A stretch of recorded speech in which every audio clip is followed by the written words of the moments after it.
Oh yeah, welcome back nerds. It is time for the next half of the Team League stream for tonight. Zeph, how's your energy levels?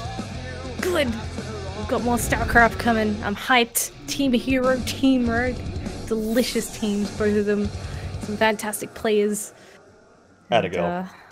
Yeah, it's going to be a good one. See who advances to go up against Team Impact. That's right.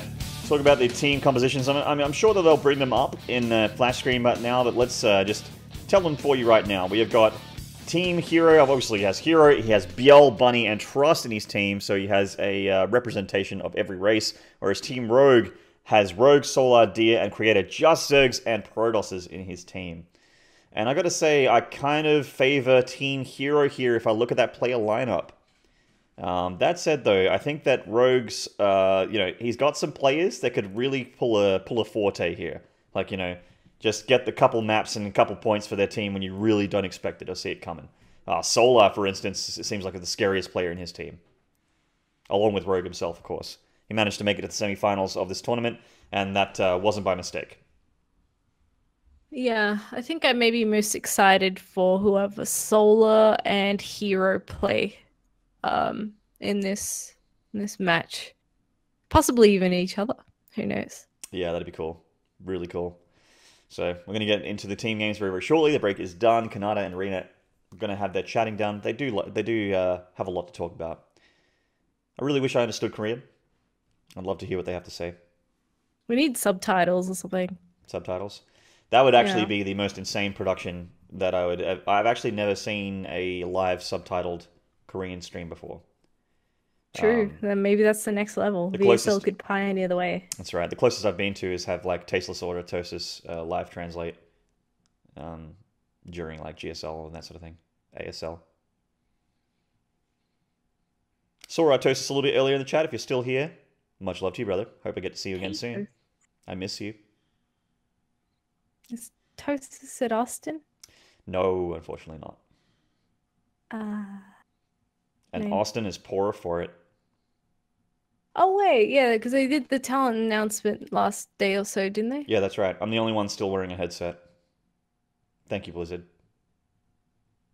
Doesn't make me look like a doofus at all. Luckily, I'm looking crisp in my suit. Otherwise, I'd be upset. I wish I had a crisp suit. I'd probably wear it. You don't have a crisp suit? No, I don't. I got a pretty nice jacket I don't think that you girl wear suits at are as easy to find. At WCS ANZ, you got a pretty nice suit jacket that you wear. Oh yeah, it's like $10. It's actually not nice at all. It looks good, okay? Jesus. Guys, don't compliment Zeph, it doesn't work, alright? Just stop. Don't even try. Alright. Team herO here, up on screen for all of you, these handsome nerds. BL, I think, probably his strongest player. herO and BL, the strongest players of this team. Bunny, not too bloody bad. Extra CJ Entis player along with herO. Great Terran player. And Trust, probably the underdog, probably the weakest player in their team, but then again, we said that about Forte, and he ended up being the ace in the hole for Team Impact. Yes, indeed. Not going to discount anyone on either of these teams at all. Why would you? But yeah, why would you? These players are all pretty great. So. Oh, look, he's in the chat. Hello, Calica. Hey, pal. How you doing? Nice of you to drop by. That's right. Oh yeah. Oh, actually, wow. That's actually my Streamlabs just playing. Someone just subscribed to me. Someone just subscribed to me. That's my Streamlabs there. Sorry guys, I haven't deactivated that on the OBS yet. My bad. Literally not used to people subscribing to me while I'm offline. All right. First player out here looks like Trust. Yes. See who his opponent's gonna be. Kind of makes sense. Send out perhaps the play with the least achievements first. Test the waters. As last series we did see the heavy hitter come out right away. Impact sending himself out. Yeah, that's right. I'm actually trying to figure out how to turn off Streamlabs. I don't know how. Yeah. Cool song though, right? For all you guys in Twitch chat that heard it. And here's Team Rogue. Rogue, Solar, Deer, and Creator. Solar, probably their scariest player from Team Splice. Really, really excellent ZVT. Very good ex-CVT. I don't know how his ZVZ is, but... And then there's Rogue, of course, who made it to semifinals. He's a crazy Zerg as well. It's like 2 crazy Zergs and 2 Protosses that have a little bit to prove. Yeah. See how we go. Still a pretty strong team, so keen to see who they throw out first. Maybe Creator? Yeah, maybe. Creator is on the looks like edge he's there. ready to go. He's like not participating in there he the... goes. Yeah. Creator coming out here from Janair Green Wings. Nice. That's right. More PvP action. Excellent. I love PvP. It's actually my favorite mirror. No joke. Really? I would say TVT is my favorite mirror. TVT is my favorite mirror to watch, but PvP is my favorite to play. I just love Blink Disruptor. It is so fun. So fun. For me, anyway. I know a lot of people out there are like, God, it's cancer. No, I'll lose my army in an instant. To me, that's exciting. I don't actually... Like, I'm competitive, but I've been playing so many, like, focus goals, streams, and that sort of thing, that I actually just don't care if I win or lose anymore. I actually couldn't tell you what my MMR is. I have no idea. I don't look at it. I just play. That's a solid ladder mindset you got there, pal. Hey, man. If you manage to get to that point, you reach Zen, and all of a sudden, StarCraft's just a fun video game. No. Yeah. Impossible. Yeah, and the more you play, the better you get at it. So it's just, you know, it's just good all around. Proxima Station, the first map here for Team herO versus Team Rogue. Trust versus Creator. PvP. Solid start here. So both players putting up arguably their weakest player. There could be arguments said that maybe, you know, Trust did this and that and Creator did this and that. But on paper, it certainly seems like they're the weakest players. So not doing any of the cheeky strats like Team Impact, who decided to put out, you know, their captain straight away.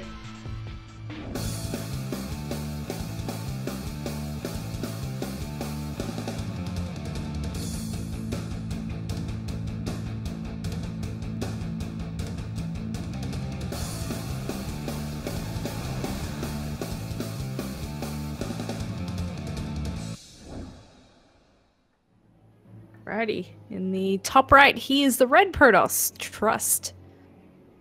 He's got one capital T at the end of his name. I don't know about that one. In the bottom left, this is Creator from Janair Green Wings.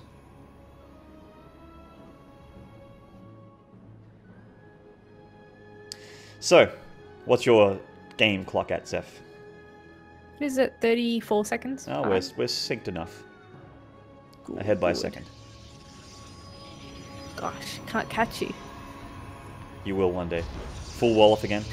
We mentioned it a little bit, I think when we saw our last PvP on this map, that I think it was Classic and... oh god, already brain funning.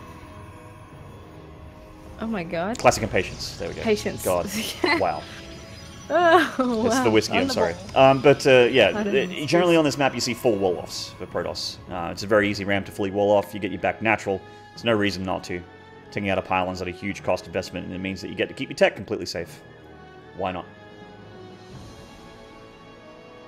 Yeah, it's a bit of a change from the usual PvP stuff you see lately. A lot of 2-gate aggression coming out very early on. Here they can sit back, relax, proxy a Stargate, maybe just get a Twilight and a Robo. Who knows? World is their oyster. That's right. Zealot first here for Trust.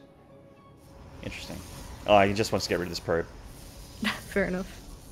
You know, I've actually seen the scouting probe kill one of these pylons before. In a professional match. What league was this? In a professional match. What? I don't remember which one it was, but he actually killed the pylon.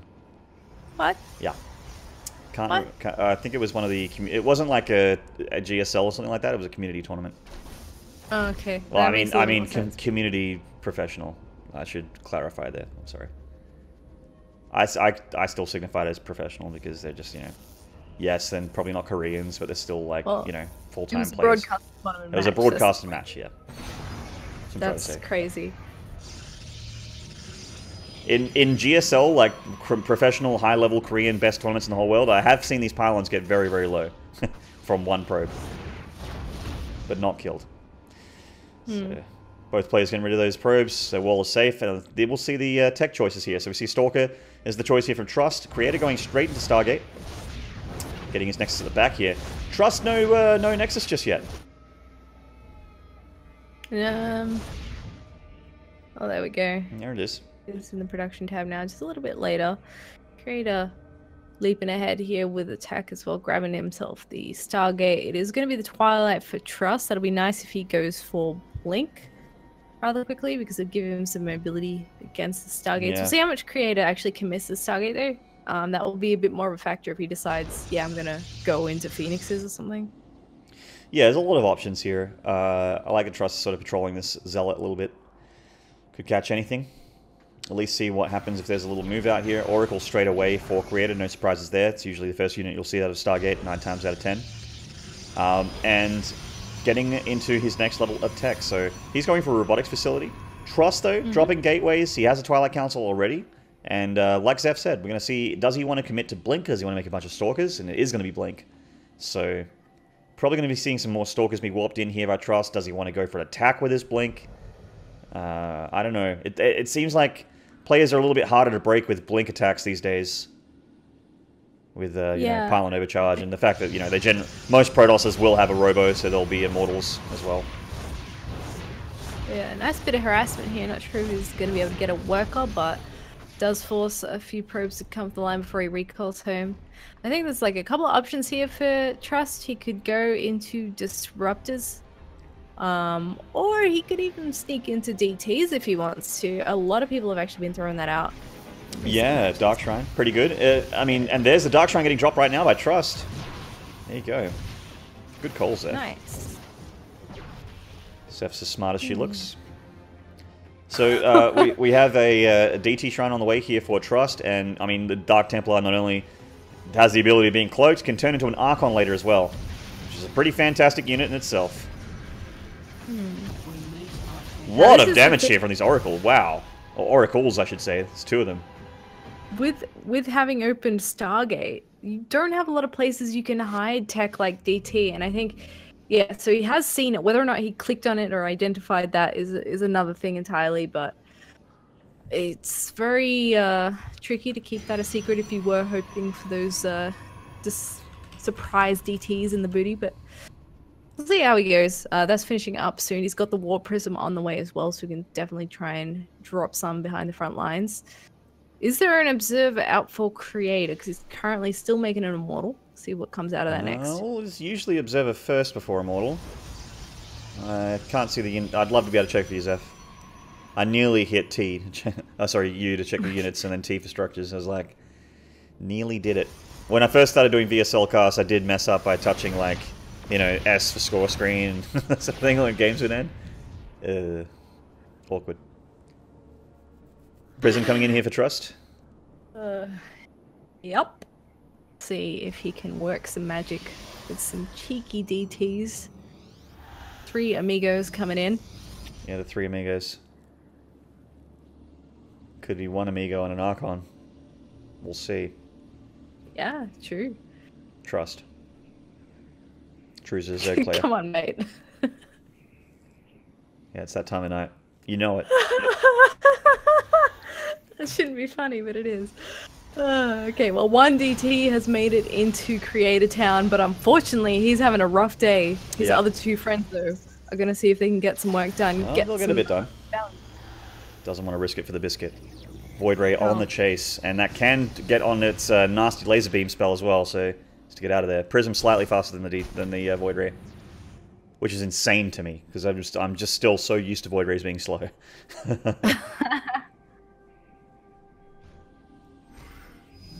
Right, well, Stalkers are out here blinking around, seeing what they can find. He can use that to pressure at the front if he wants. He doesn't have to commit or anything.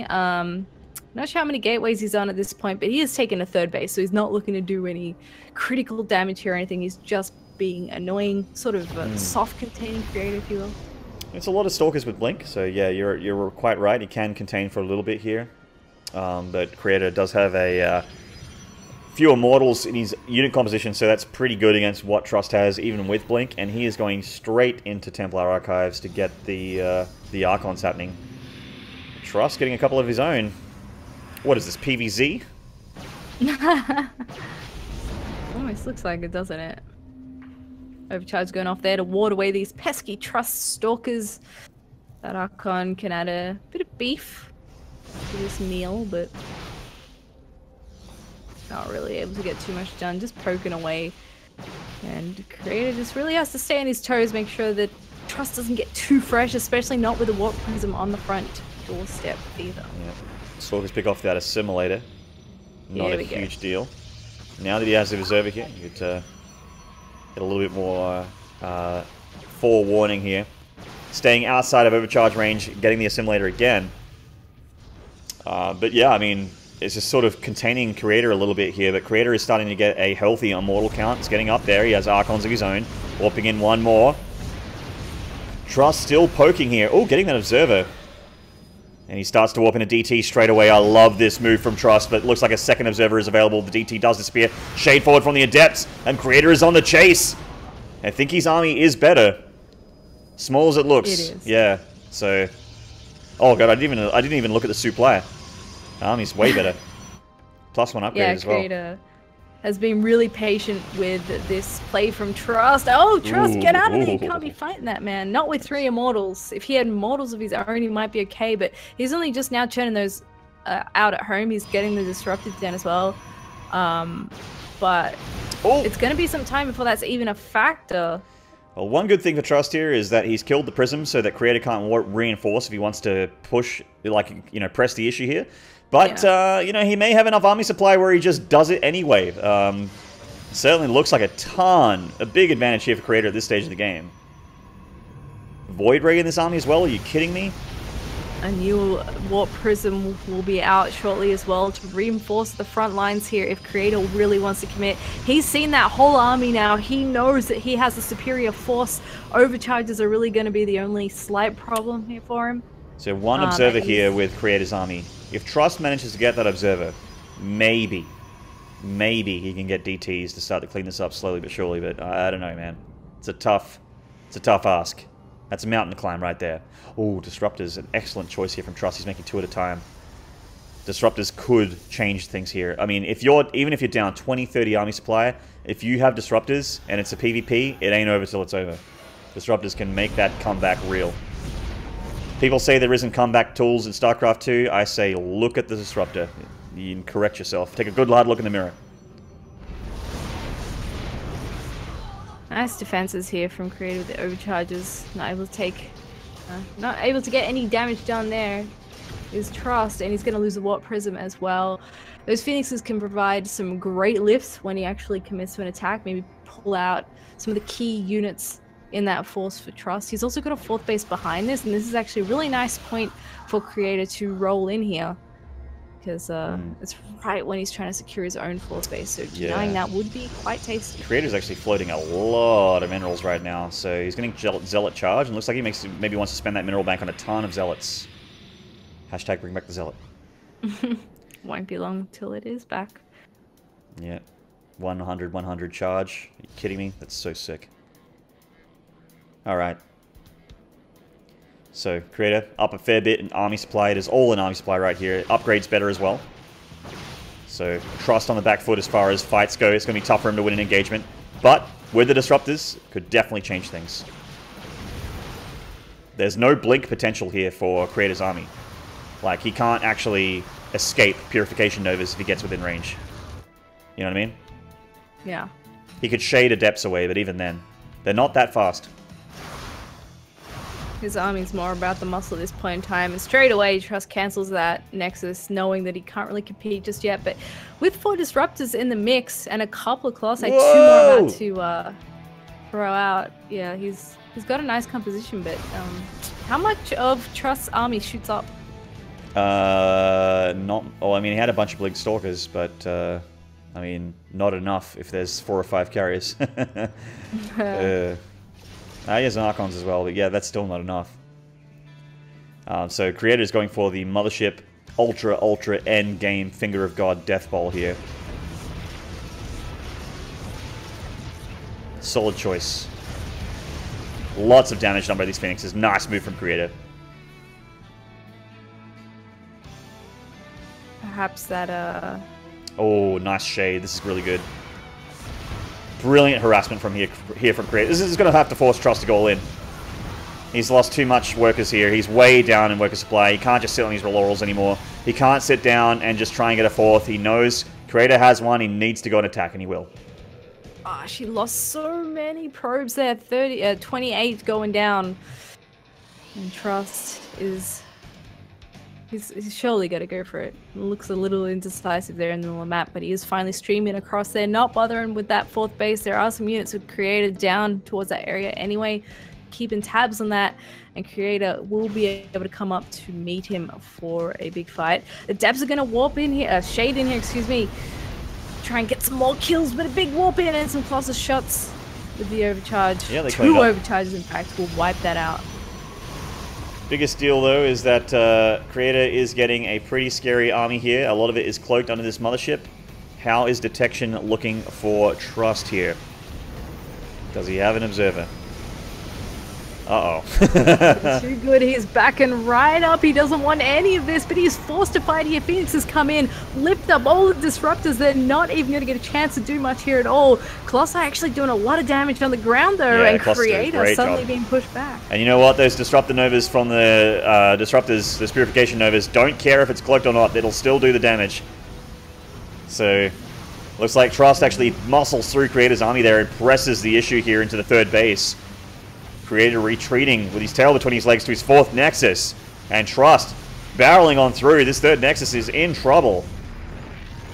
Yeah, this is way more than I thought he'd be able to do. I didn't think that the Disruptor shots were actually that good, but turns out they were really valuable. 4 Archons during the fray here, and Creator is suddenly stuck back at this fourth base. More carriers being created here in the main base, however, so maybe these can save him.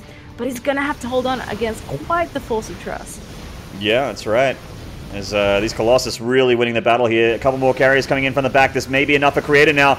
Presses the issue. Purification Nova goes down, but he gets lifted by the Phoenixes. A beautiful pickup here. And with this carrier flank, it may just be enough for Creator. A big warp in from his own Prism to reinforce his defense. Is this going to be enough? Both armies' supplies starting to tank in number here, but the army in the sky largely uncontested as Trust starts to lose anti-air options. Really nice use of these Phoenixes from Creator, lifting up anything that can shoot air, especially the Stalkers. Now these Colossi are probably going to go down. I don't think they can run away in time unless he leaves them alone. Well, I mean, running away from Phoenixes, I don't think so. Yeah, there we go. Down they go, and he even gets a bonus immortal for his troubles. And this is a bit of a ragtag crew of units, a couple of carriers, a bunch of Phoenixes, some immortals, but that is it for Trust. Yeah, that is it. And wow, Creator getting the win there. Nicely played. Sky Toss ended up working out pretty well for him. Oh, it's my favorite part of Team League. It's actually not too bad. It's not too bad. Very well done by Creator, getting a point on board for Team Rogue. And Trust unfortunately does bow out, but it looked pretty dicey for Creator for a bit there. It did look a little hashtag dicey. Alright, so we're going to see who is up next for Team herO. They've already lost Trust. Will it be Bjol? Will it be herO himself? Tune in soon and find out after this short break. See you soon, guys. Alright guys, welcome back. As you can see, missing here from the Team herO bench, it is Bunny. He's been called to arms here for his teammates to try and see if he can get a win against Creator. Yeah, good choice. Fantastic player. A bit up and down in the past, but I think he is a good contender to take out Creator in a TVP. And that way they get to save their heavier hitters for the last couple of matches, if need be. Yeah, quite right. I mean, Bunny's a brilliant Terran. He's a great player. Not had the accolades that you would expect at this point in a career, but he's sort of like been a bit of a B-teamer for a while. But, you know, so is Creator, to be honest. So, It's going to be cool to see. I mean, back in Prime days, I think Creator was probably one of their best players towards the end of Prime's life. But in Jin Air Green Wings, I mean, it's hard to stand up against the likes of SOS, Maru, Rogue, etc. It's like, you know, Creator was kind of on the backbench there. But now it's his time to shine. Can he do it for his new team, Team Rogue, against herO's Bunny? Newkirk Precinct is the map. It is. I think Creator's done his job, even if he loses here, because he's always been quite good at PvP. So he is good against any Protoss that you throw out. So, yeah, we'll see how he goes against Bunny. Be interesting to see.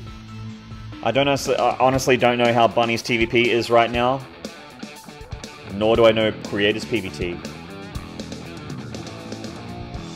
Map intro time. Love these map intros.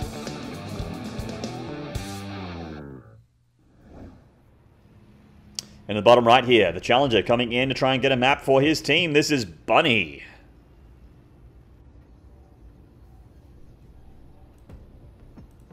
And his opponent in the bottom left, putting a point on the board for his team, it's Creator. So, Creator is still on Jin Air Green Wings, the only remaining Kesper team in StarCraft 2, and Bunny is on Dust Gaming. Those are their teams outside of VSTL. Of course, all that matters right now is Team Rogue and Team herO. They're the teams that we worry about right now. They've been drafted for the cause, for money, for friendship, for glory. Yeah. Don't think these guys meet very often in tournaments, so not sure how much mind games would play into a match like this or anything. But statistically speaking, Bunny's best matchup does appear to be TVP. Well, there you go. See Creator going for a scout here, probe scouting. He's not one of those guys that waits too late in the game, and I like that. Safety first.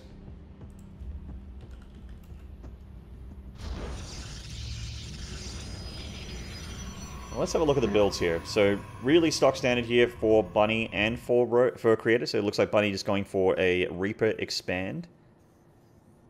And single gate expand here for Creator. He's drawing the Star of David on the ground there.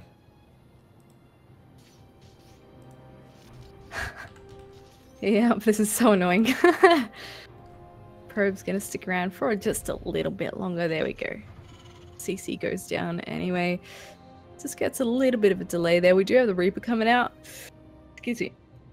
And that could be picked off if the Reaper's lucky enough to get close to that wounded probe. Again, but we'll Seems get a like, scout off in that main base. Historically speaking, Bunny has been winning over Creator, but they're quite even in matches, all things considered. So they have faced each other, looks like 14 times in tournaments over the whole life of StarCraft 2. So not too many times. And Bunny has been edging out overall. Probably a lot of that's from Pro League, I'd imagine. Yeah, that's true. Little Reaper doesn't get much of a scout in that main base. Hops on out of there and heads on home. Looks like a mine drop opener here from Bunny. Yep, definitely. Yeah. Pretty much the usual. I think the only time I've seen someone not mine drop recently was that one game where Bjorn went 3 racks. Yeah, and that turned out great for Bjorn. Oh, beautifully. Well, I mean, on 4-player maps, it's really quite standard, like on Undergrounds and also Cactus Valley for a Terran to go CC first, and then like make 3 barracks and then get all their gases. But yeah, I mean, Classic just read him like a book, crushed him. Yeah. Oh, was it Patience? Sorry, I think it was. No, it was Classic.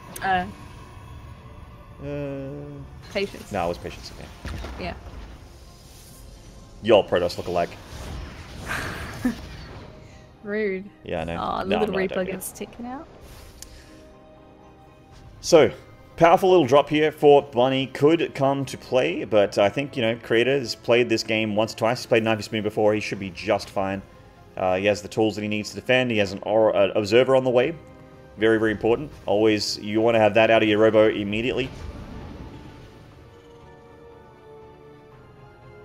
Yeah, let's see if he's able to get some damage done in Creator Town, this observer will No, not see wow, the that's medevac. actually quite terrible. Is there a second observer out for Creator? Because this is going to sting if these No. mines get borrowed, Zeph. Oh, there is. Alright. Oh, okay. I thought that was Okay. his first one. And Alright, the stalkers all are in is not position, lost. actually. Oh god, pull them out. Pull the boys. Boys are pulled. Only a couple of probes going down. Yeah, it's not too bad. Very nicely handled. It's basically the minimum amount of damage you can take from double 9 drop there. Nice defense from Creator. Getting his forge nice and quickly as well. I like it. I respect a Protoss that likes to get upgrades instead of just amassing units. Yeah, it gives him a bit of a more long-term focus as well, grabbing Yeah. that forge. See if he heads towards that third base. Ooh, I think this is the reasonably fast Colossus build here for Creator. Yeah. I like it. Alrighty, all the tech coming down there for Creator. Bunny escapes with this little medevac here, and he may be able to return shortly for a bit more damage. He's got enough Marines for a follow-up drop. He just needs to pop out a couple more medevacs. But obviously pretty standard from Bunny, just heading back into the bio, getting his stim, combat shields, and all that goodness. That's right. Everything that you need. And you get Blink with this because, you know what? Colossus aren't very good at shooting up. Gotta get the Stalkers out to help them out. Interesting that he's getting an Immortal first. Generally you get Colossus like immediately. But Creator decides that he's going to feel a little bit safer with that Immortal. Heading across the map for a bit of hurt. Oh, this is awkward. That Prism's actually in a bit of trouble here. He needs to get out. Prism's got pickup range. He's managed to save the Adepts and the Prism as well and gets out of there, heads back home. Creator thinking twice about pressuring this natural, pulls his units back. Bunny's still in the chase with this dropship. 7 Marines in tow. They don't have Stim just yet. +1's a while ways off, but yeah. There's that Colossus after the Immortal. Yeah, it's not too far off. You can just threaten with these drops. Doesn't even have to commit. I feel like Creator's actually covered himself really well because he's got those 2 pylons in the prime position, and he's had Stalkers in the main. A little late on the overcharge trigger though. Just a little bit late, but there's enough units here to whereby you shouldn't get too many probes out of this. Yeah, just 4. 4's not too shabby. No, it's not. He didn't lose anything, right? Maybe like a Marine or 2? Yeah, maybe in a Marine or 2. And that's definitely worth. 4 probes I think is quite nice. Terran sitting on a worker lead at the moment, which is not usually the case in this matchup. But I mean, Bunny's being very aggressive here. He's loading up and going for drops all over the place. He is just hitting the gas pedal and going for it. I think I just saw an observer of Creator though, so if he was paying attention to the minimap, he would have seen this move out here from Bunny. Oh, there's a lot of Stalkers here. They just about to have Blink as well. Oh, that's not the most effective Blink in the whole world. Shout out to Zabaldon, by the way, for a 4-month in a row subscription. As this Prism goes down. That one's for you, Zabaldon. I hope you're not a Protoss player, in which case that's really BM of me to say that. But if you're not a Protoss player, I got a 66.6 recurring chance of this being the case. Hope you enjoyed that Prism death. Yeah. That was actually a really nice catch. And somehow, someway, a Marine finds a way to get himself a couple more kills. So that Marine definitely earned his wages there. 6 more probes killed in this game. And it looks like Bunny is ready to rock and roll for an actual push here. Coming in with a Siege Tank. Liberators are going to be following up after this. What is this, TVT? Yeah. Damn, that's a big drop. Oh, wow, yeah. Oh my goodness, right in front of that Oracle as well. He's just no shame, man. No shame. Bunny, no. This could go so badly. It could. I mean, it depends how much anti-air Creator has. Can he pick off these medevacs or not? I mean, Creator is aware of this. Yeah. Oh, yeah. Don't do it, please. Oh, oof, goodness. I'm so anxious watching that. Yeah. Nice idea.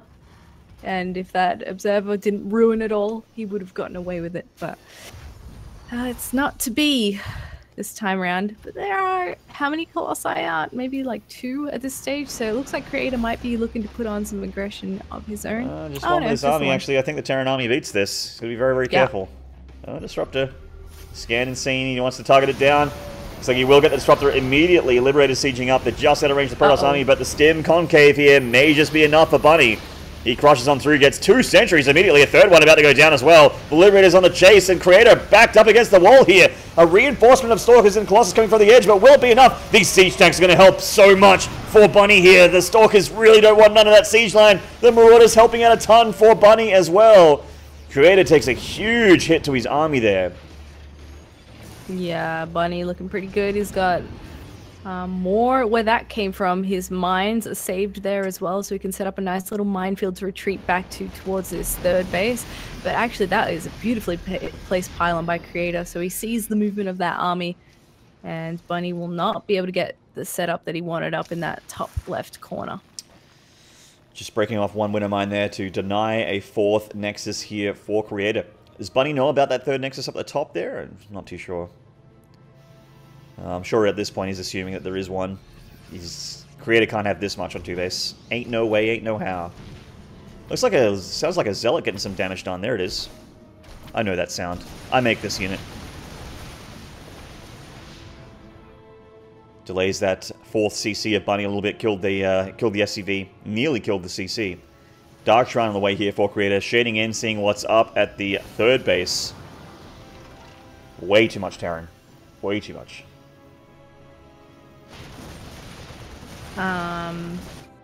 Yeah, well, he's going to be able to secure that 4th base without too much trouble from Creator. Got him. Oh. Looks like that mine actually killed a probe trying to make it 4th as well. Creator dealing with it. Getting it done with. Bunny with a lovely supply lead here. He's ahead very heavily in army supply.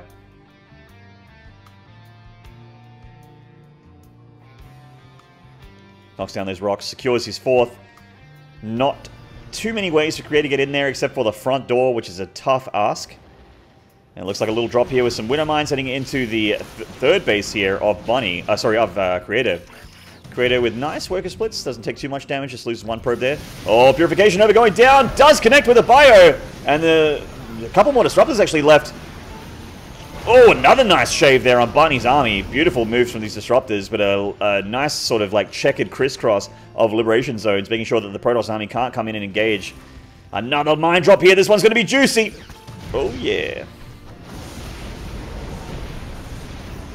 Oh, this is a really good drop. He gets the full unload here despite these overtimes going off on like 4 pylons right there. And he's got the Liberator Zone set up here really nice. Not a lot of room to micro, so the Disruptor Shot does grab a couple of units, but the Cybercore goes down. Ooh, huge blink in here from Creator, and it looks like he will get a lot of these Liberators. Will he clean this up? Yes, he will. So, yeah, Creator cleans up a lot there, but does get delayed. And also looks like the picture-in-picture loses his 4th Nexus at the front. Oh, that's bad from worse for Creator, and Bunny is in a lovely spot right now. As the Genetic Green Wings Protoss is against the ropes for sure. He's a behind in every single way right now. Upgrades, worker count, army count, you name it. Yeah. Bunny just doing a really good job with these drops, with these multi-prongs. And Creator is forced out on the map once again, trying to get something done. But his Warp Prism is discovered here, might actually get sniped. Yeah, he's not going to be able to save that, actually. Yeah, there's DTs here, but a simple scan will see to those. Yeah, these Stalkers actually jump straight into danger there. A couple of them get taken out. And Bunny's army is just so much healthier. Look at the army supply, 117 to 74. 3-3 on the way for the Terran. Creator doesn't even have an option for tier 3 upgrades right now. He just doesn't have much money. He doesn't have much income. Look at the income difference. It's huge. Yeah. It's not so great for Creator. I like that he's still out on the map trying to see if he can do damage anywhere, but the problem is that Bunny sees it all coming so quickly, especially with the sensor turret, and he's still got enough units left over to do some counter harass. So look how dug in this Terran is. Purification Nova's coming in, getting rid of those Widow Mines. Nice to start there. It looks like a big drop for Bunny, actually going to go up and get this. He finds the Nexus at the top north here, and also a drop in the main as well at the same time. This multitask from Bunny, pulling Creator apart. Things going from bad to worse for this Protoss here. Oh, Dark Shrine also in a little spot of bother. There's one DT trying to save its home structure, but yeah, will not be the case. Blink forward here for Creator, but a very hopeful one as there's a Gyro Terran Concave And this is going to be GG, Zeph. That is too much Terran. Yeah, that is way too much. The concave is sick, and Bunny takes out Creator, puts a point on the board for his team. Very pleased with himself. And before we go to the break, I want to see this high five. How good is it from Bunny? Wow. Wow, that is the most limp wrist. Limp wrists all around, guys. Oh, that's fine. You know, you got to have limber wrists so you don't hurt yourself. If you have rigid wrists and you're trying to play games all day, it's not too good. So these pro gamers, they have their priorities straight. Yeah. Keep it loosey-goosey. Keep it loosey-goosey. Keep those tendons nice and stretched so that you're good for that pro gaming career. So that is 1 point apiece, I think, for Team herO and for Team Rogue. Got ourselves a series.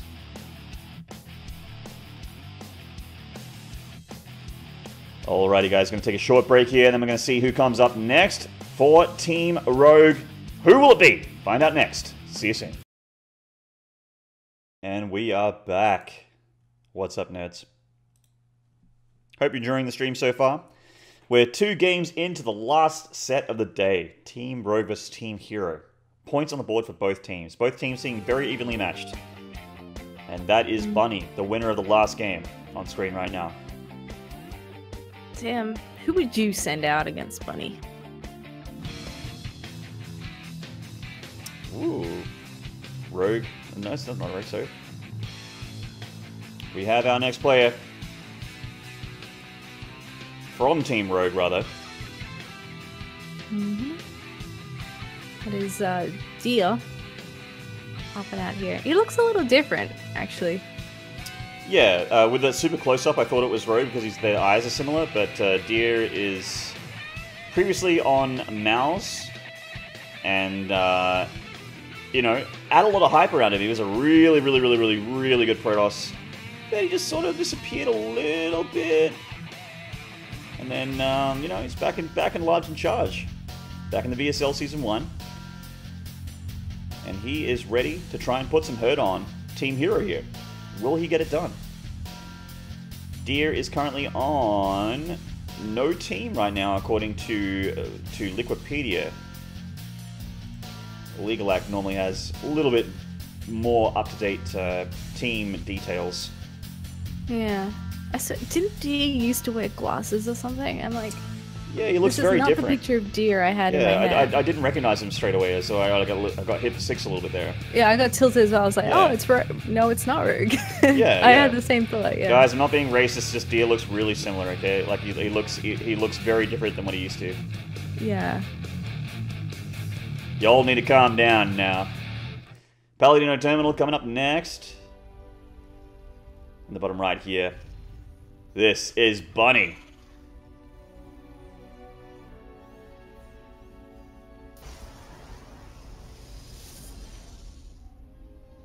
And top left.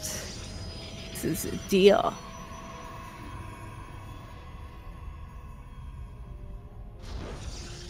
So, this is my least liked map in the map pool.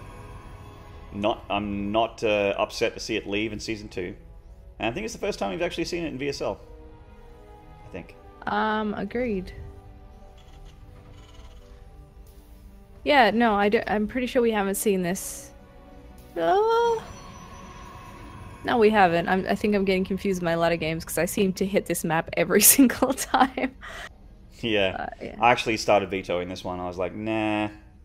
I tried not vetoing maps as long as I could, and I just was like, you know, I'm done with this one.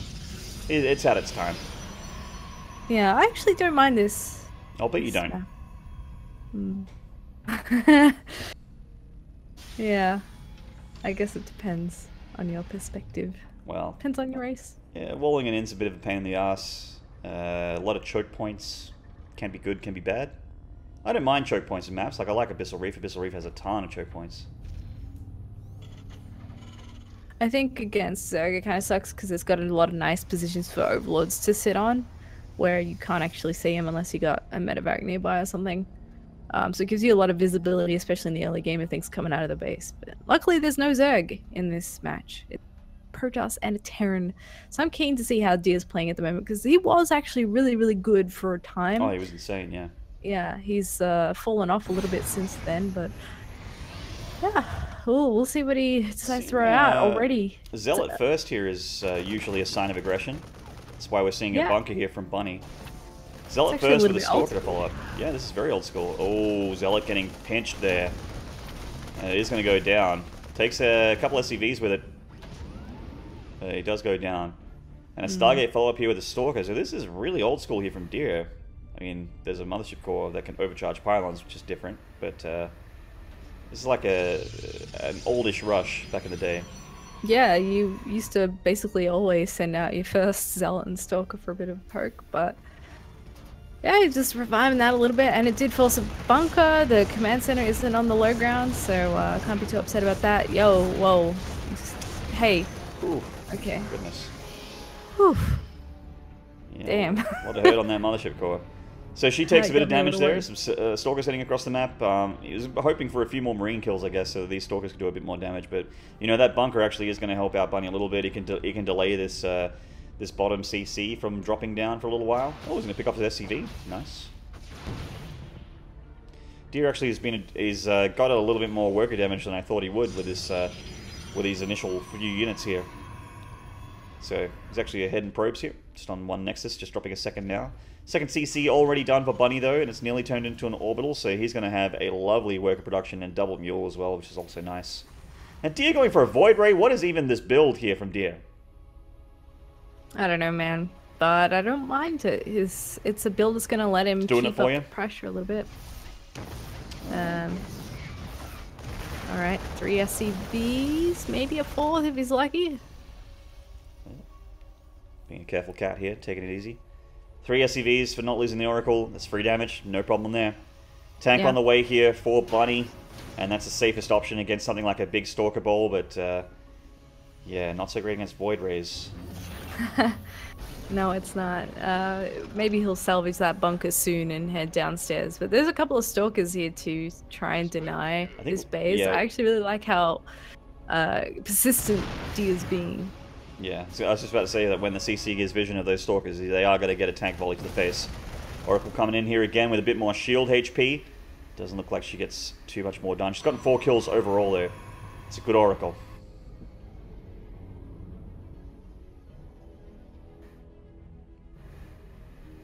Alright, well, Deer is committing to this aggression. He's got an extra couple of gates finishing up, continuing with the Void Rays. Maynard, this looks like you're a Protoss week on your stream. Yeah. No. See, in my Protoss PvT, there's no second Nexus. There's one too many Nexus here.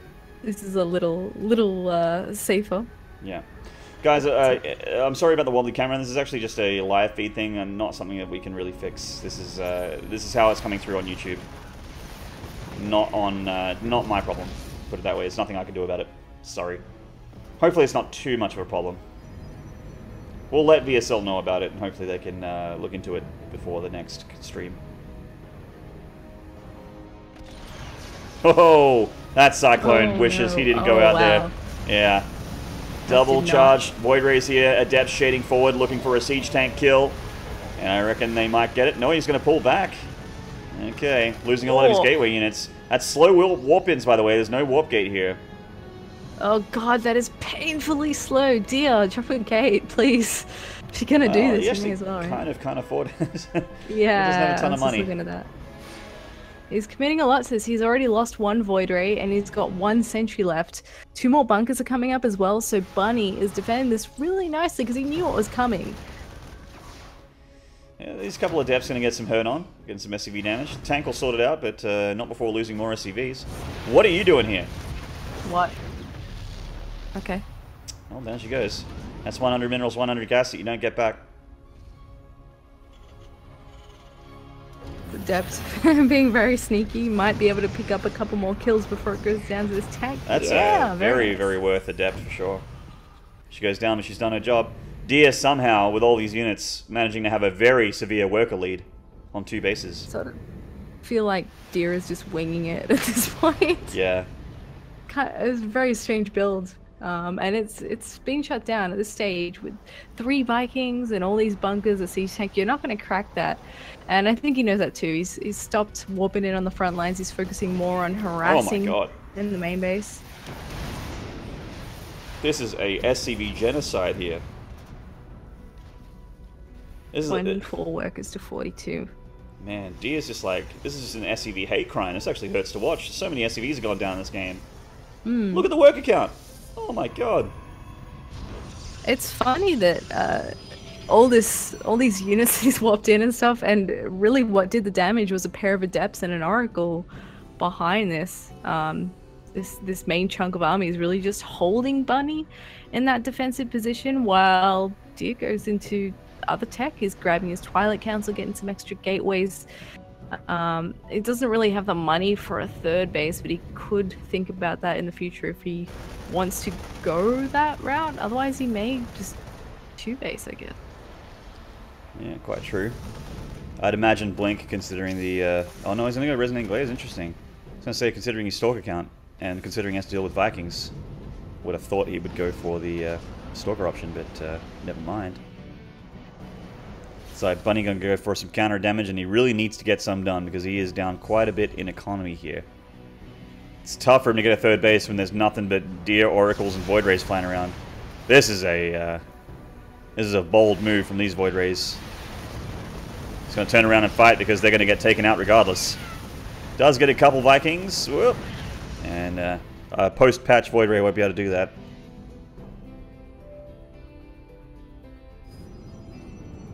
Yeah. Double drop coming into that main base. Nice Using unload here, unsuspecting of the danger nearby. Using the Metalopolis smoke. Yeah. Good name for it.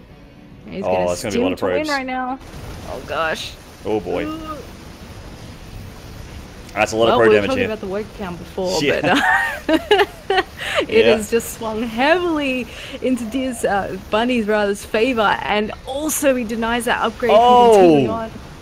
Dia putting on some counter hurt though, gets her siege tank, busts through the bunkers. Is there enough Protoss army here to be able to seal the deal though? Oh, the Viking actually got 2 sentries there, and Bunny reinforcing this defense, bringing home those dropships from the other side of the map, and he does clean up Dia, and it looks like Bunny is going to clinch ahead here. He's still not been cleaned up in the main. GG. And Bunny is going to take a 2-1 lead here for Team herO. Yeah. Very nice. Yeah, it was kind of a bit of a wonky game. I don't know what to say about that. These just keep getting better. herO just touched his ass. He literally just cupped his ass cheek as he walked through. That is the best handshake we've seen so far. To be honest, if I was in a StarCraft Pro team, I hope that happens every time I win a map. We can arrange that. I'm sure we can. GG, well played by Bunny there. Team herO with a map score advantage here. It's 2 more wins for them if they want to get through to the winners match to face Team Impact. The loser, of course, will have to face Team Zest in the losers bracket. So we're going to see who is up next for Team Rogue. Guys, it's going to go a short break. Do not go away. We'll see you soon for more StarCraft. What is up, my dudes? Welcome back. Looks like Rogue himself, the captain of his own team, is coming up to try and sort out this nerd. Indeed, he is. And that leaves Solar as the ace if he is not able to take Bunny out. I think that's actually a solid choice. I'd be feeling safe as having Solar as my ace. So would I. It's a sexy boy himself. I think Solar is definitely the strongest Zerg player out of him and Rogue. I agree.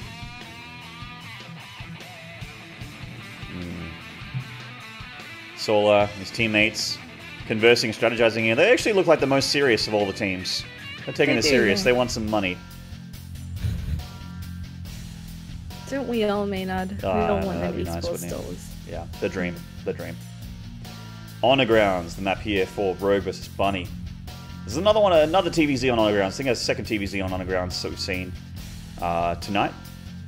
And, you know, again, have to touch on the fact that it is one of those big maps where spawns do play a huge factor in this particular matchup. So we'll see where they end up in all things considered. Alright, here we go. Let's do it.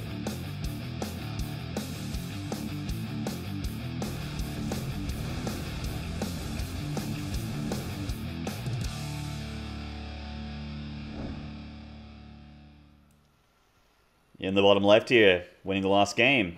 This is Bunny. And in the bottom right, this is Rogue. Captain of Team Rogue, as you would imagine. Semi-finalist. Going down in the end to herO. herO made mincemeat of this nerd. Yeah. Sexy boy hasn't had a lot of luck lately, has he? Not for a week or two. Yeah. He did have the best VSL intro, though. Yeah. Captain. It was borderline porn. I liked it. Actually, I think, was it Trusts? I think his is my favorite. The Overwatch Oracle killing Oh, the player yeah, of the game, Oracle, that's right. yeah. That was sick. That is definitely a better one. Guys, if you missed the team selections yesterday after the finals, go back and find the VODs. I'm sure they're somewhere. Either on this channel in English or the Korean stream or something. They actually put a lot of production value on yeah, they did. selections, and it was great. Yeah, they threw in the player nicknames. They did like a little video depending on what their nickname is. So Rogue's a sexy boy, so he had like, you know, love hearts and sexy slap bass music. Like, it's so funny. And Zest for some reason had like some Michael Myers slasher nerd. Yeah. What was the name they gave him? I can't remember. Yeah. I think I remember being super fixated on the fact that they called Sol the bus driver, and we were like, what? Yeah, so Sol is called the bus driver. That's his nickname. We're still processing that. Yeah. And I mean, herO's the smiling assassin. He's got the same nickname in and out of Korea. It's one of those guys that's really happy and friendly out of game, but then literally pulls your head off and drinks your blood in game. It's not you know, you expect someone to go gentle on you. It absolutely does not. Yeah. Alrighty, well, Reaper's gonna pop in here for a bit of a visit. Yep. It's gonna be met with some lings. So of course, both players obviously aware of where each other are now. The first Overlord of Rogue scattered in the correct direction. So it's a nice little start here for both players. Reaper going in here, doing a little bit of a touch-up on these lings. Looks like he, whoa, getting very close to going down to these queens. Does live to tell a tale. Not too much to glean from this. Just looks like, you know, your regular opening, although this is something a little irregular. A lot of Zergs do tend to do it, but not everyone, and that's to get your next 100 gas on that pneumatized carapace, to get fast Overlords. This could mean a few things. I mean, this is Rogue, and he is cheeky. This could mean Overlord drop play, which you've seen Rogue utilize before. This could be Nidus. It could just be using for scouting information. There's a lot of things that this could mean. Yeah, he's already perked at the front with a single ling, so he sees that Hellions are on the way. And it's nice to be able to see the follow-up on the Starport, because I don't think you can get close enough to see the add-on on that. So it's nice to know whether or not you're going to have a Banshee following up. Of course, we know that there is going to be a Raven coming out here instead. So that's a consideration. Those auto turrets definitely do a lot of damage at the moment. Yeah, they haven't been patched yet. They're 2 short workers at the moment. Doesn't take too many turrets to kill queens either. Bit of extra DPS from that KDA grenade from the Reaper. I never want to engage queens with Hellions, but maybe that's why I don't win as many TVZs as I used to. Hellions do a bit of poke damage to those queens there. Of course, Rogue's trying to get that third up, getting that creep tumor down. Creep spread going to help out a ton in this defense. A Raiden coming out with a Viking follow-up to kill them Overlords. Yeah, more Hellions being rallied out here. It should be fine. But there is a... Okay, I was going to say a Spine Crawler coming down, and maybe he's a little worried about what's to come next in case it was like Hellbats or something. But as soon as he gets the scout up in there, he's like, oh, actually, I don't need that. I'm all good with my queens. He's also getting the carapace. It is going to be Drop a Lord here. It's making that Drop a Lord out of vision from Bunny.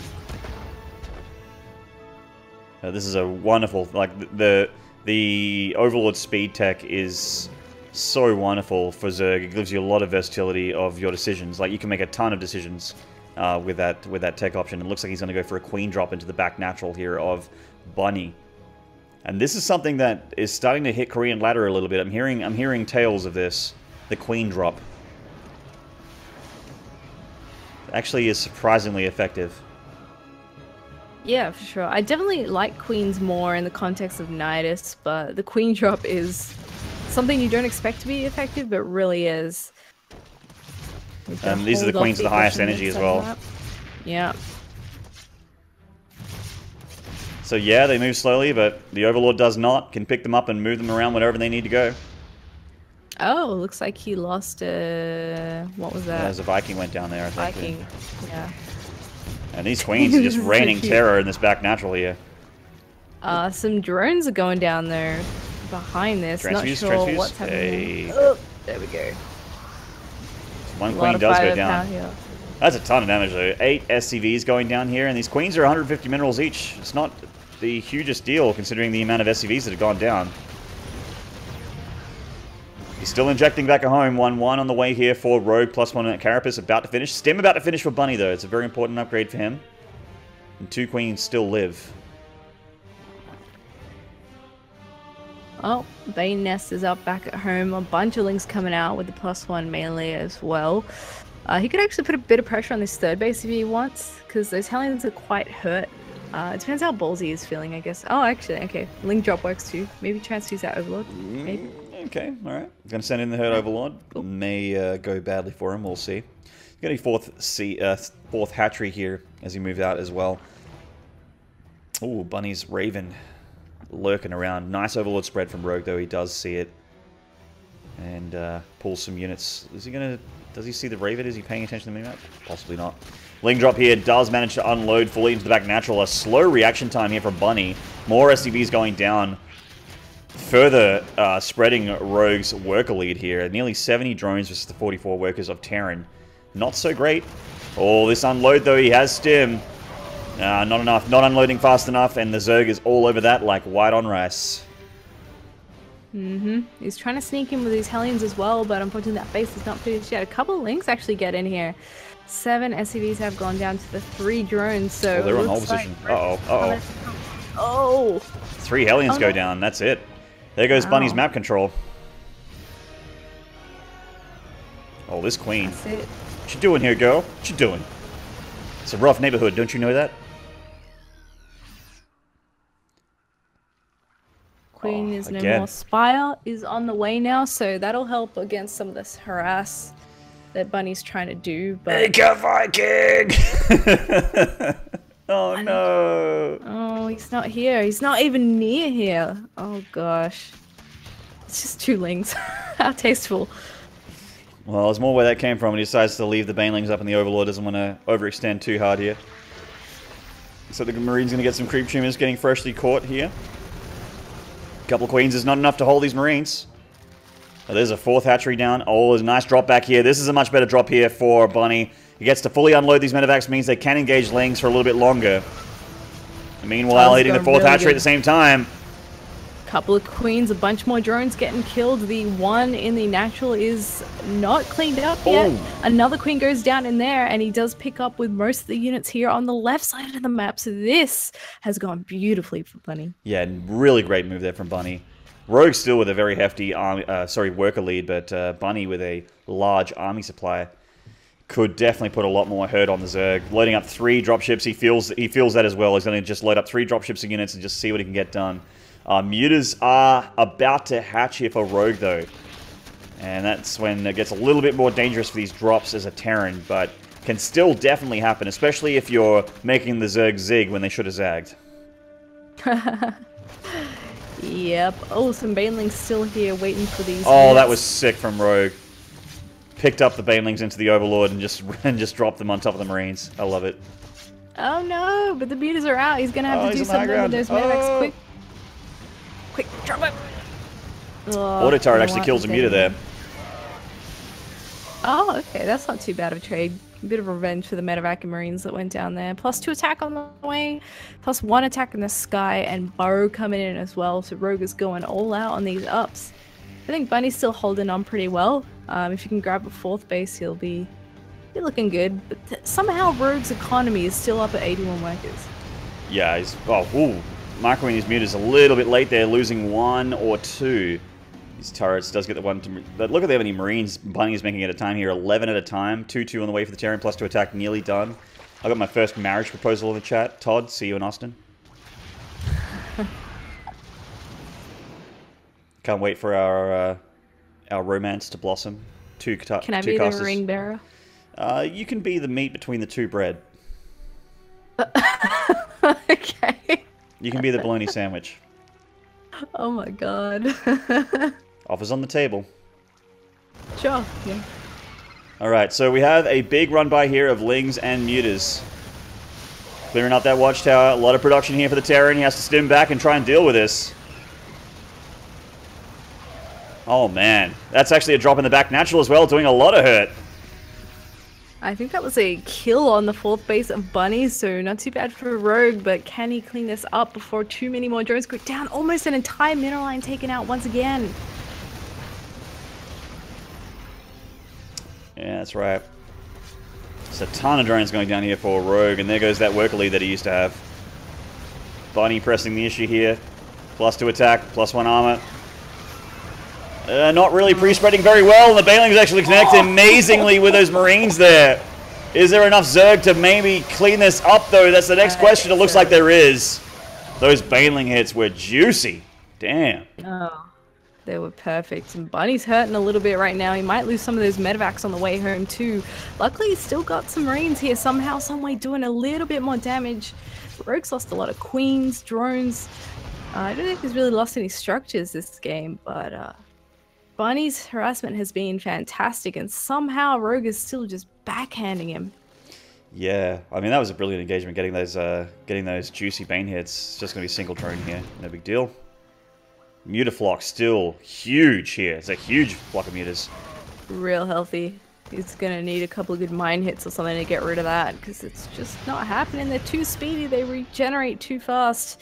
He's going to try and secure a 4th base once again.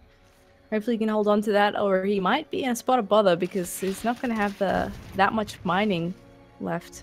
In fact, that is his main CC. Yeah. It's, and this little Zergling making things pretty awkward for Bunny here. He does clean up that Ling, and he will be able to drop it. Some creep being pooped out. Oh, nice catch here from Rogue. Damn, those were full medevacs. Rogue's so good. Creep spread's starting to look pretty healthy here as well. He's got a gold base up and running. Is he heading into a hive, or is he just going to stick with this lair tech? I mean, not that he needs to go hive, but he probably think about it if he gets a bit more of a bank up. Floating over the back natural now. Getting over to try and take the 5th base position. Meanwhile, some mutas lurking about trying to find a naked mineral line. It's like Bunny covering his bases literally and figuratively right now. Oh, except for this one. Doesn't want to... Yes, he does. I was going to say that's some free SCV kills there for Rogue, and he does capitalize on that. Moves out before the Marines come down. Oh my god. He's just only making mutas. There we go. There's a hive on the way just in case he needs it So as what well. is this, but Moonblade? that flock.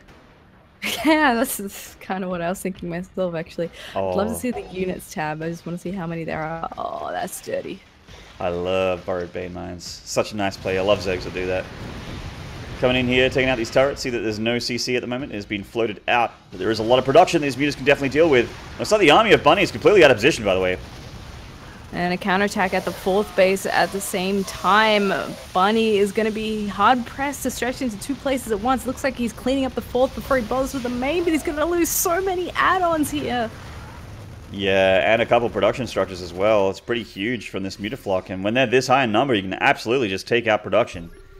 Scans, sees these mutas. Unfortunately, the mutas have to fly over a lot of Stimarines and turrets, and they're going to get thinned down a little bit in number. I mean, they actually somehow live. And there's actually still so many mutas left in the sky that it feels like Bunny is getting stretched a little bit thin here by the Zerg, who is just nearly maxed, spiraling out of control. And look at the Zerg's bank as well. He could easily remake the army whatever he loses.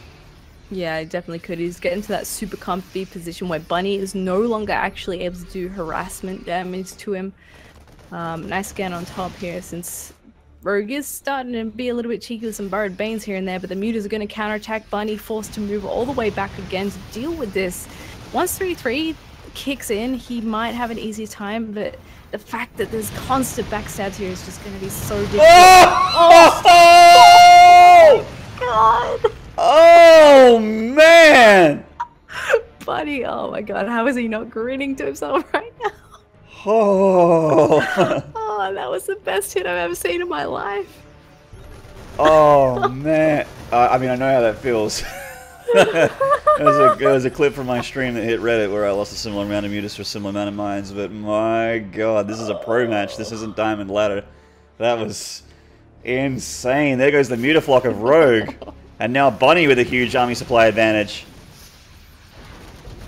Oh, wow. Alright, well, no more muta backstabs. It's all gonna have to be on the ground, and Bunny feeling a lot more comfortable now. He's just heading back with a group of units rather than all of them this time. But Rogue has a huge surround. He's coming in from all angles at once. Is there enough Terran here to actually deal with this? I don't think so. There's so many Banelings still left on the ground. Yeah, Baneling connection's good enough here, and the mutas are going to clean up these Liberators by the looks of things. Actually, maybe not. There's only 3 of them left. And the Marine's getting taken a little inefficiently there. It's like a Baneling per Marine, but there's just so much left for Rogue that he can make those kind of trades. Good God. Whoever puts... Rogue's backstabs have been great this game. Yeah, man. He's switching over into Corruptor now. 3-3 on the way now. See, I'm guessing he has Adrenal. That's like the first thing I get when I hit Hive. Is I just love Adrenal, man. Gotta get, especially when there's just so many lings. He's going straight into Chitinous. It's Ultra Clock. Yeah, it is. I mean, once you're on, what is that, 6 bases, it's a little silly to just rely on the lair tech at that point. Like, sure, if you still have a huge flock of mutas, by all means, use it to its maximum potential, but you do have to think about that Hive eventually. And it may as well be now, because Bunny, he's not really prepared for Ultras yet. Oh, boy. I'm still, like, shaking from those muta mines. It's incredible. I'm sure it's already on StarCraft Reddit. Yeah. Yeah, I'm sorry, guys. The bot is deleting your links, but yeah, just look at it on Reddit. I'm sure it's there. Corruptors and mutas coming in, catching these dropships.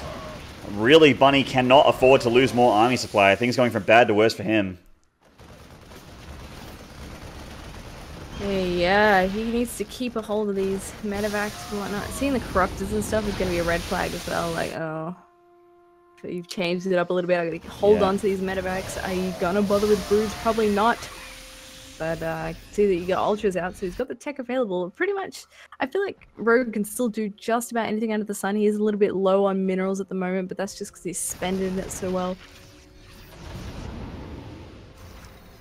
Yeah.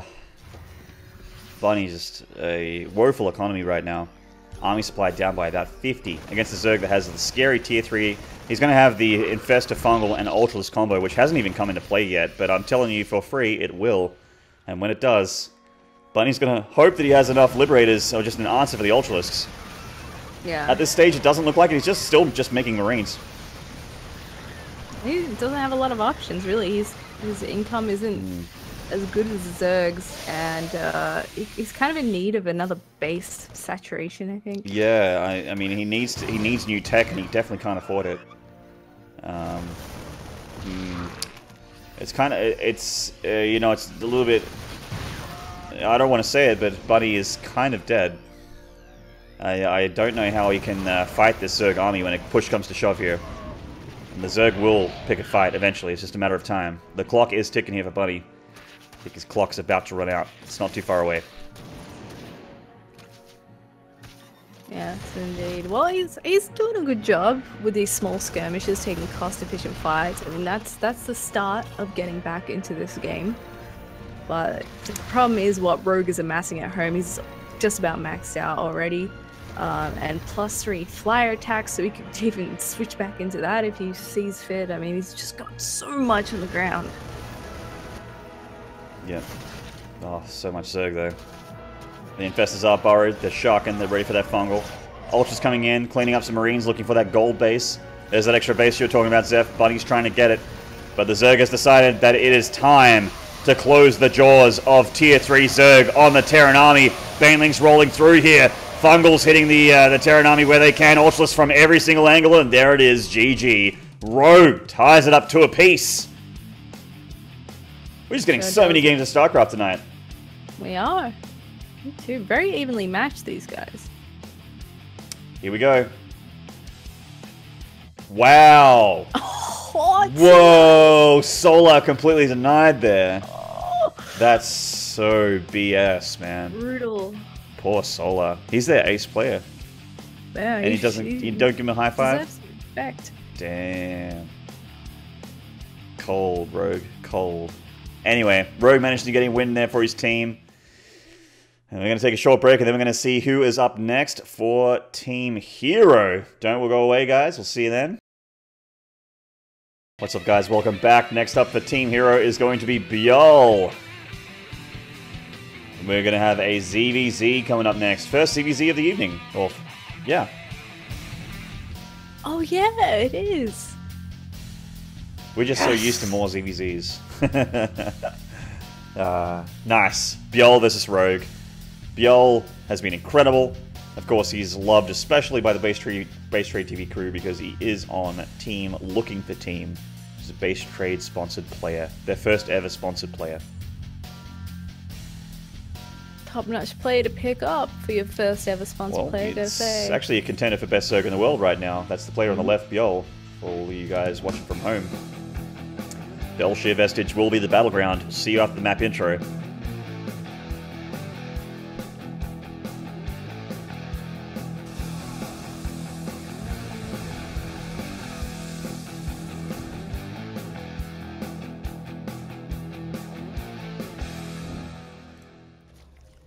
Alright, in the bottom right here, from the BaseTradeTV team, Looking for Team, this is Bjol. He's rocking the logo in-game as well. Nice.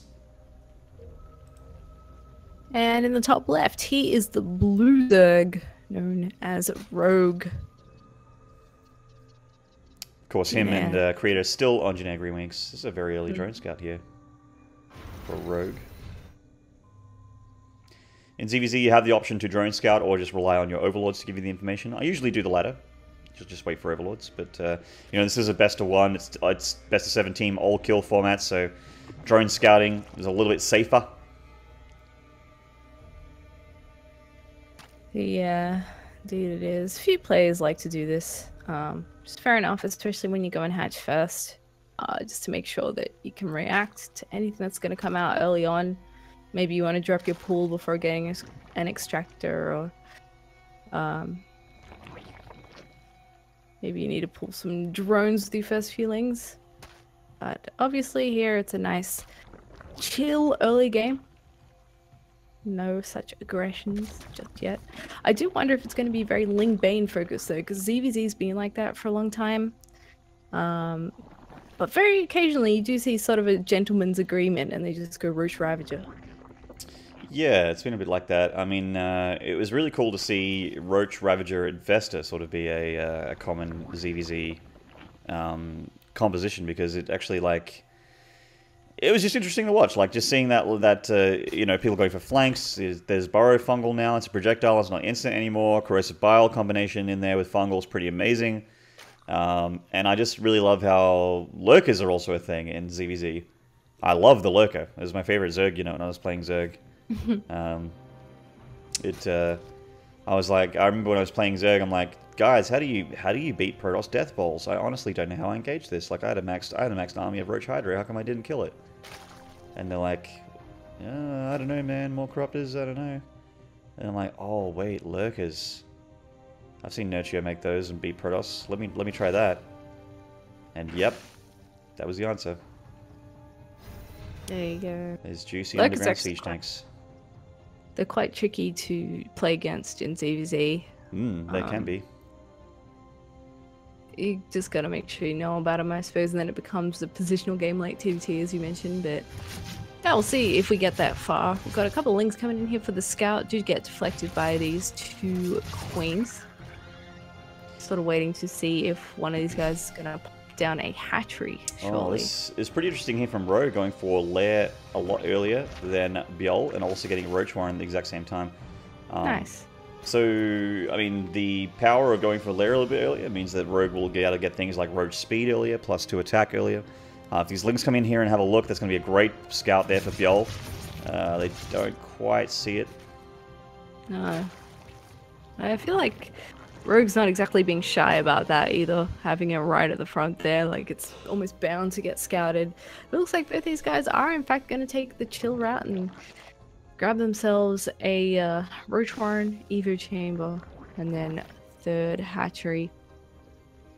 Yeah, Biol opting for a faster third instead of higher tech, which is what Rogue's going for. +1, immediately attack going out for Rogue, whereas Carapace is on the way for Biol. Usually when you see Carapace, I think that, you know, maybe he wants to go for Lings or something like that, but yeah, there we go, so 6 Lings on the way. 10 Lings, sorry. Yeah, so if Rogue decides to take a third base at this point, then Biol will be able to try and deny it. Oh, okay, Spire, that's not what I expected at all, but that's clever, because Rogue is not going to have a lot on the ground to defend against a bunch of Lings. He's going to have to make Roaches. And actually, did he get speed himself for the Lynx, Rogue? Not too sure, actually. Because if he's got to make Roaches, then he's forced to spend the gas he wants to save on the Mutas on that instead. Yeah, it's very, very true. I mean, this is locked in pretty tight. This third hatchery is dead, but if he keeps the natural alive, he could potentially get his plan to, you know, to at least come to fruition here.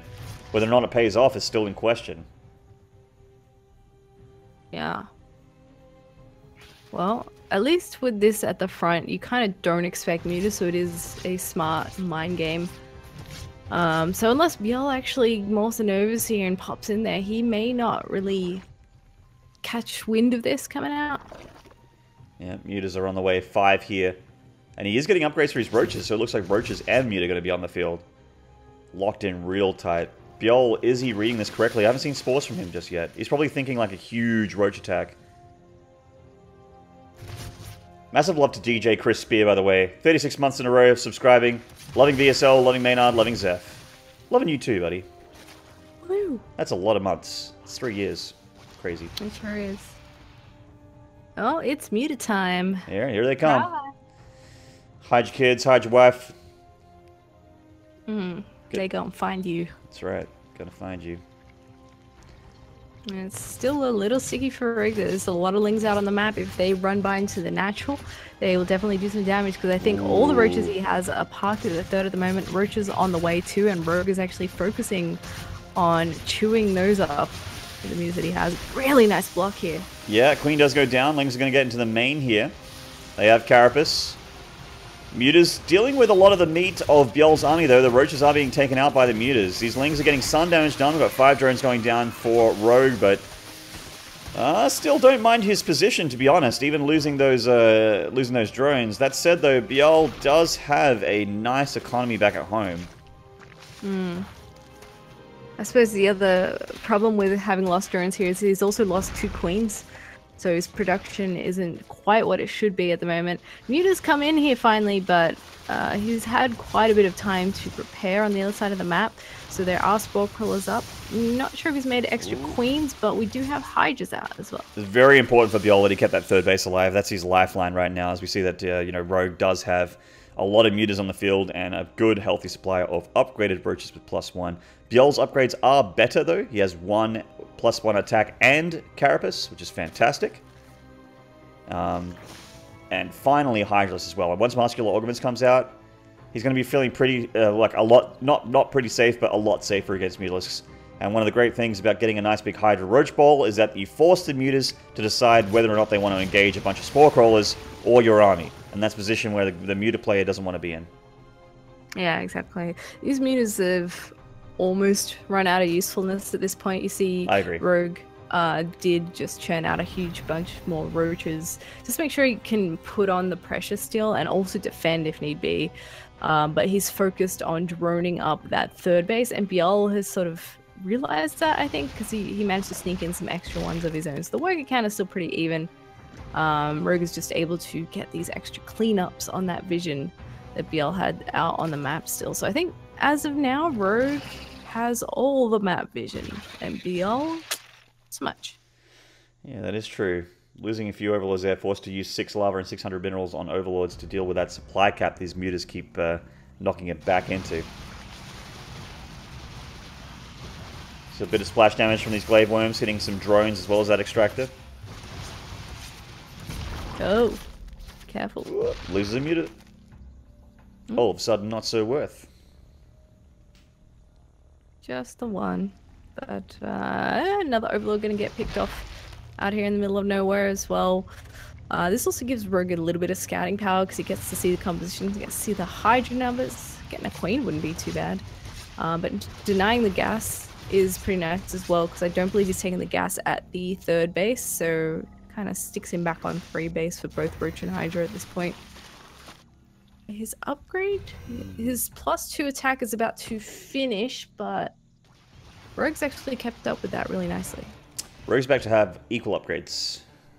About to. Oh, getting caught here by Bjol's army. That's a lot of roaches from Bjol. He's going to kill a lot of Rogue's roaches here. Oh, man. Caught you, nerd. Peekaboo. Rogue has no choice but to run away and try and regroup at his main base. Luckily, he has a lot of mutas here with no Hydras underneath, so we can start taking some pot shots off on those roaches. Not having the Hydras with the roaches was a little strange, but there's so many roaches and the mutas really just tickle them that they don't really care. They're just going to mosey on, move on through. Do they want to go for that 3rd hatchery? It's going to be a pretty big defender's advantage for Rogue if they do. He's going to go for the lurkers, sorry, for the Hydras first, and there's a lurker den actually on the way for Rogue. How many Hydras does he have? Rogue, that is. I would say he's got at least like 15 at this point. Actually, Rogue needs supply cap if he wants to make lurkers. Yeah, there they go. 3 on the way. Very good. And lurkers are going to be the follow-up for Biel as well. Both players have been maxed out for a little while now, or close enough to about 190 supply. I'm just looking for a place to engage, but Belshire Vestige, yeah, it's got some nice chokes, but sort of hard to force the engagements in a position that's favorable for yourself. Well, gone off the ramp here, and Rogue's got the Ravagers, and Biel does not. It's a little bit of a tough situation there, and these mutas still alive, being a pain in the ass for Biel here.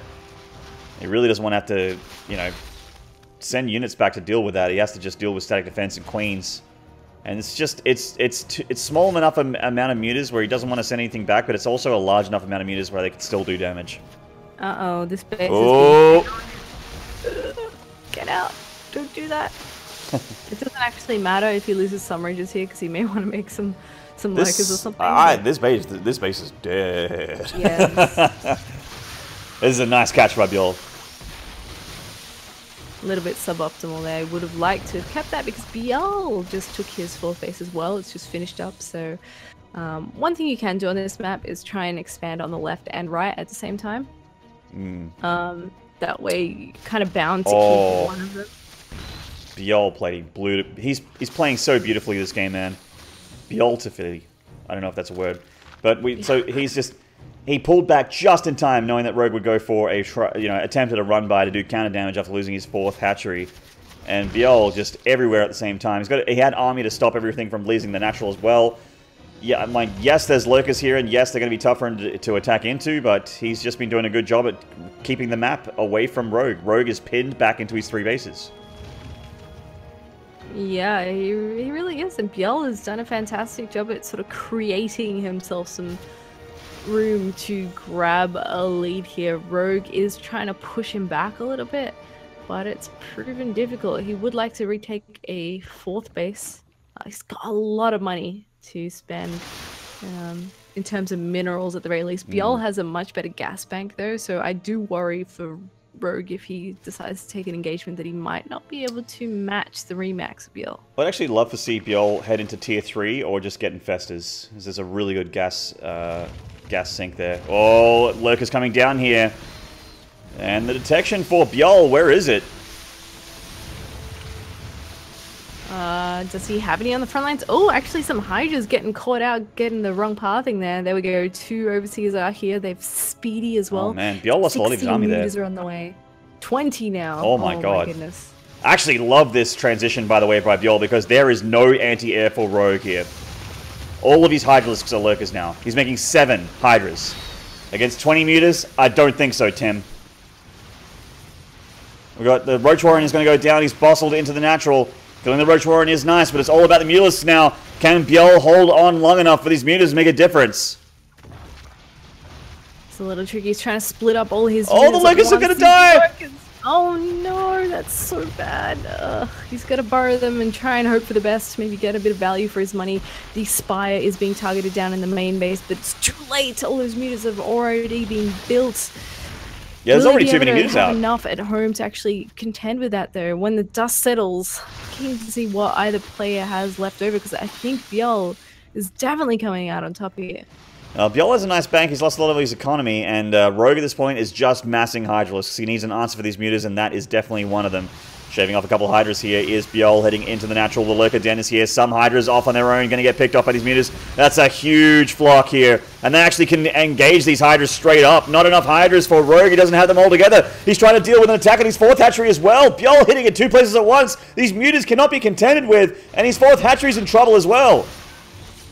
Yes, indeed. If you want to deal with a flock of Mutas that big, you need Infestors. That is the only way that's going to happen. He's attacking into this 4th base, and Rogue just doesn't have enough left on the ground. This is carnage, actually. He's losing literally everything. GG. Biel from Looking for Team, the Base Trade team, the Base Trade sponsored player, gets himself a map on the board there for Team herO. Claps in love from his team. How's his high fives? About as good as you'd expect. He opted for the low 5. I respect that. It's hard to mess up the low 5. It is. It also requires less effort from the initiator. That's right. If you're the low 5, you're the receiver. So you just hold your hand out, and it's up to everyone else to give you a solid slap.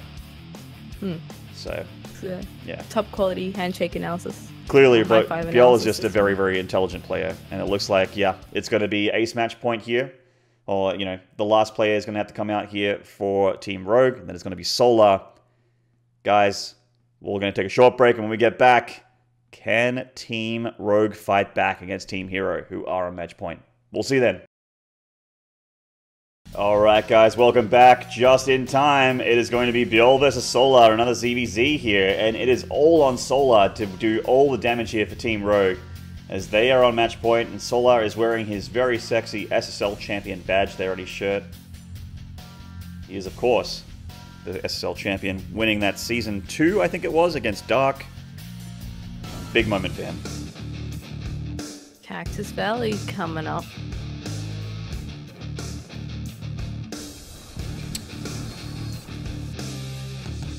Zerg's getting roasting and toasting, but there's going to be no Colossus on this match. Here we go. In the bottom right here, getting his team on match point. This is Looking for Team's Biel.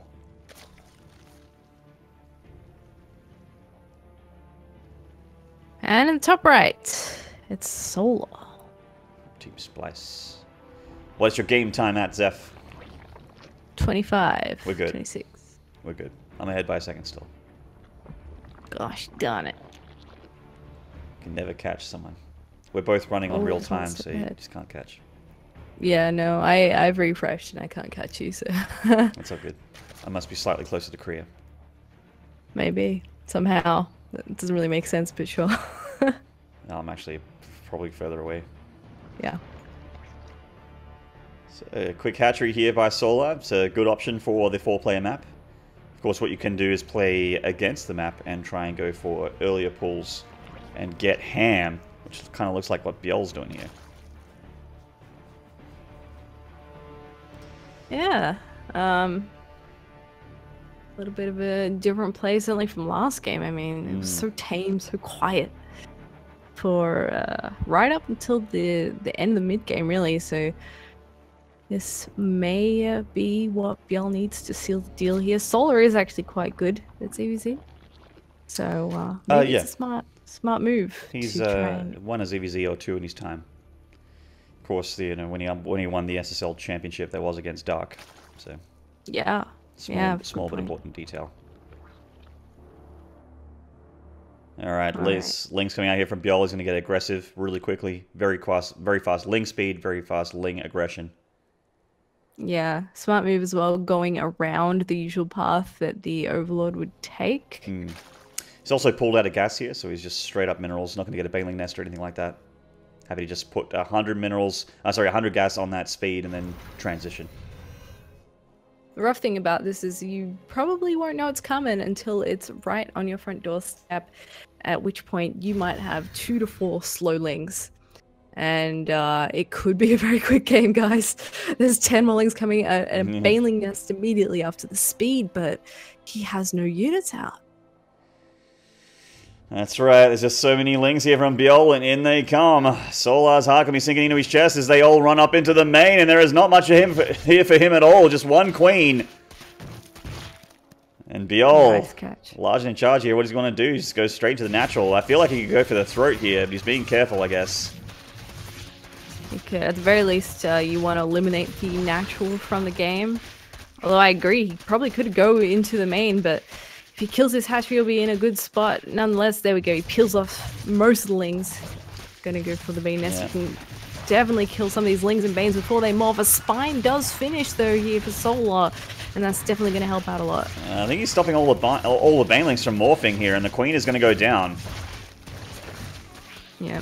Single target on those drones there by Bjol. He's going to go back down and finish the hatchery here. Already done a fantastic amount of damage, but he is still behind on the workers. So that is why it's so important.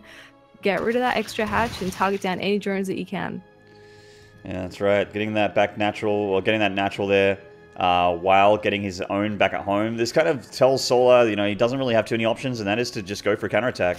Oh, nice Baneling connection there, getting 4 Lings. And Bjol looking like he wants to stop the hatchery from going down again, but he has to stop this Ling flood, and he doesn't have his own Baneling Nest, whereas Solar does. Yeah, not just yet. He does have the defender's advantage in terms of Lings will come out here a little bit quicker. He's going to march the Queen down here and try and help out. Bit of extra DPS, can focus fire the Banelings with that as well. Yeah, that's right. Baneling's a little bit tough to stop with just pure Ling. So far, he's doing so good though. And yeah, guys, we know that the in-game is a little bit shaky on YouTube, but there's nothing we can do about it. It's on VSL's end. Sometimes, you know, it's been better in the past, but today it's just been a bit shaky, and we're not sure why. But it's just the hype intensifying. Yeah, it's just too much intensity, I think. I thought maybe I was like kicking my desk or something like that, but Me too. That's not how streaming works. So. Right. Lots of Lings all over the place here. A few scrappy engagements, but it has sort of calmed down, and Bjol is ahead at this point. He's got a couple of Queens, he's got his natural up. He's well defended now with his own Speedlings and Banes and heading back into droning. So if he can catch up in that drone count, he'll be looking a lot better. Even getting an Overlord snipe would be really nice. With his own Overlord to help, he may be able to get it, but decides to turn around. Queens, get him, get him. Oh, too many Lings here from Bjol. All that Baneling. Oh! Huge connection there, and down go a ton of Lings of Bjol. That was a monstrous hit. These Banelings of Solar, not quite as successful. 3 Banes of Bjol maybe coming in. They might be pretty easy to micro around there. Spinecurl is going to be reburrowed rather into that natural base. Yeah, natural's a little bit touched up. Transition here from Bjol going for Roach Tech. Getting his extra gases as well. So these Lings start to come out. Single Ling of Solar going to come in here and seize the Roach Warren. I'm not sure actually if he clicked on it or not, but I mean, what else would it be at this point? He already knows about the Baneling Nest. Yeah, it should be fine, unless it was an Evo or something, but yeah, he would confirmed it then. Les coming up as well, so we're going to go into Roach Speed. He is getting an Evo now, so he can pop down on an upgrade as well and hopefully head into a 3rd base, but he's definitely going to need just a few more drones first. That's right. Roach Warren on the way here for Solar, but of course the Roach Warren done a little bit earlier for Bjol. Now you get those roaches out a little bit earlier. Very, very important. And gets a scout now, sees the lair go down.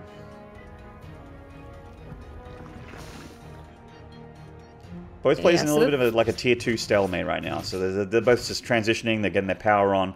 +1 attack and roaches on the way already for Bjol. A little bit behind, but Solar not too far behind in that roach count either as they start to come out. So we're getting the transition now. So to see, you know, what's the step after roaches. Every Zerg's going to get roaches eventually. Sort of interesting how this game has managed to stabilize here. Bjel's still got the lead, getting the earlier third base. You can see he's pumping out roaches. He can put on a bit of pressure, but also he's going to need those in case Solar decides to go for a roach swell of his own, because it's pretty mirrored at the moment. Luckily for Bjel, he does have the faster +1 upgrades, and that's going to be the most important if he wants to hit a timing around that. Yeah, you're absolutely right. Bjel trying to press the issue here a little bit with these roaches. I don't think that's a wise move at all. So much defender's advantage in ZVZ.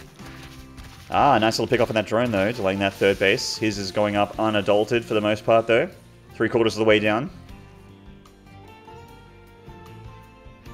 Yes, indeed. And it looks like at this stage both players are a little hesitant to commit to too much. Just kind of throwing in a unit here and there to see what their opponent's doing. And that's kind of how you sort of get a feel for whether or not you can attack. At this stage, that Bjel actually is making an extra 10 roaches, so he definitely looks like he's going to try and make something happen. Especially with the earlier +1, if he runs a Ling in there and sees that he has that upgrade before his opponent, that is like the green light of the century to go in there and try. Yeah, I feel like with roach speed and +1, I definitely want to use this roach count to get across the map and see what I can get done, for sure. He's already delayed that third. Overseer coming in here and seeing the roach count of Solar, and you could probably identify by just having a look that, hey, you know, my roach count's a little bit higher here. I should get across there and put some hurt on. Yeah, because let's not forget, Solar's taken that later third, so he might be being a little cheeky with the drones. And I mean, with our vision, of course, we know that, but Bjel needs a little bit more scouting to confirm the roach numbers. There is a spine crawler up here. He hasn't morphed any Ravages yet, is that correct? He's just morphing some now. I was going to say, I wonder if he's going to make them at all, because last game, Bjol actually didn't make any Ravages. Bjol hitting from 2 fronts here. He's got a nice concave on the top, and a muscly group of roaches at the bottom here that are just barreling on through. Ravages are connecting with their biles, though, but that said, the Ravages are a little bit squishy. And roaches are quite a bit tankier, and they are barreling on through. Defender's advantage here for Solar. Should be able to clean this up. Oh, that said, though, there are a few more roaches for Bjol, and he does actually break the back of Solar here. Whoa, there goes the army, and now the third hatchery's in trouble. GG! GG. Bjol wins it for Team herO.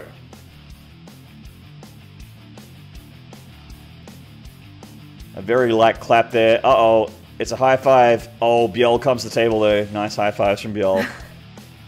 He meets the challenge. He can do it. And there you go. BaseTradeTV's own Bjol from Looking for Team, managing to seal the deal there for Team herO, and they'll go on to face Team Impact in the winners match. And Team Rogue will be in the losers match against Team Zest. Yeah, so many sick players. And really sick games too. Both teams pretty evenly matched tonight in the couple of series we did. It's fantastic to see. So these our 2 winners for tonight will go on to play in the semis, and they will be looking for that final spot. So they have to play less matches to come back up through the lower bracket. Indeed, indeed. Shout out to the Chosen One NL for raining bits upon us. Thank you for dumping your bits on us, sir. We do appreciate it. You are good souls. So we're gonna do the a Rifkin thing where we run one more ad, and then we're gonna do shout outs. We'll see you afterwards, guys. See you soon.